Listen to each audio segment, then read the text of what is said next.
Hey everyone, I am back with another bat book. I found this book on the shelf, and this looks like the bat that I saw yesterday, so I need to read it to you guys. Big Brown Bat by Rick Chrustowski.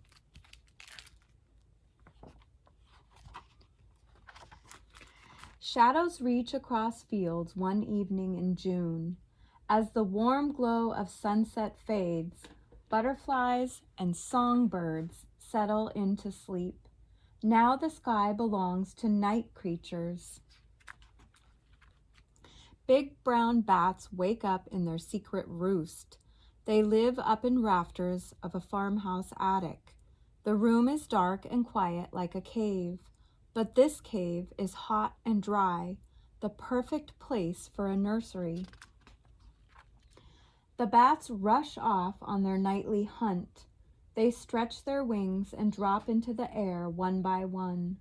Flapping and circling around an air vent, the bats squeeze through the narrow slats to the outside world. One bat stays behind. She hooks her thumb claws into the rafters and hangs down. Soon she gives birth to a wrinkly pink bat pup. She cradles him in her tail apron and licks him clean. This is the tail apron, and if you look at the video from yesterday, you can clearly see that tail apron on the bat. The pup can't see yet, but he can hold on. He snuggles under his mother's wing and drinks the warm milk she makes for him. A few nights later, the mother bat leaves her pup alone while she hunts. He clings to the rafters upside down and calls for her to return. His squeaking cries echo through the darkness. Finally, at dawn, she returns to feed him. The pup grabs onto her fur and purrs himself to sleep like a kitten. Over the next week, the other bats have babies. While they hunt, their babies stay close together to keep warm. The oldest pup dangles from the rafter and pumps his wings for practice. He is almost strong enough to fly. When the pup is 3 weeks old, he lets go of the rafter and plunges into darkness. Whoosh! His wings flash open and catch the air.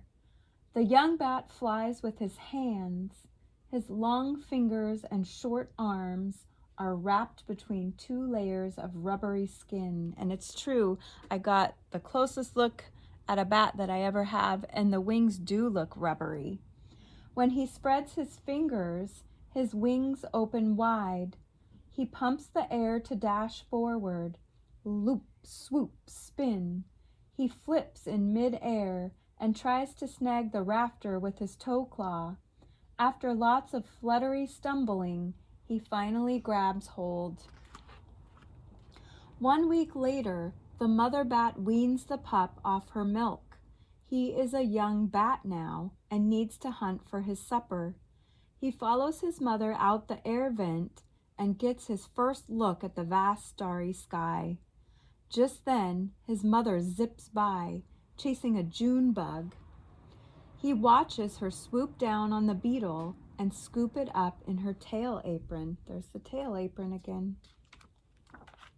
Like his mother, the young bat uses his ears when hunting. As he flies, he opens his mouth and shrieks into the darkness. The pulses of sound spread like ripples on water.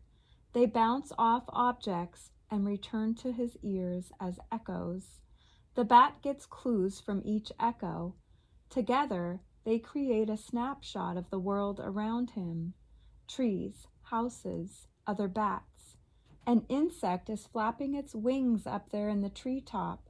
It has skinny legs, long antennae, and it's a moth.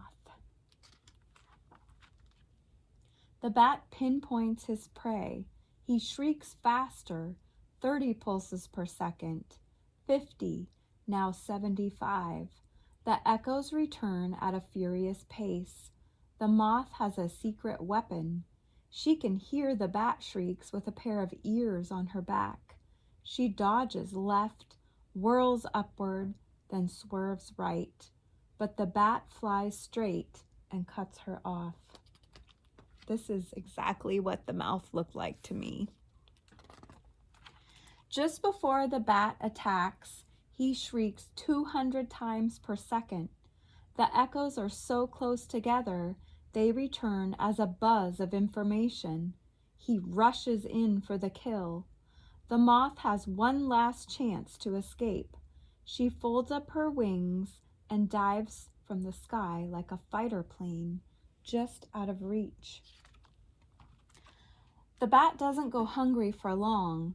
He learns quickly that a June bug is easier to catch than an underwing moth.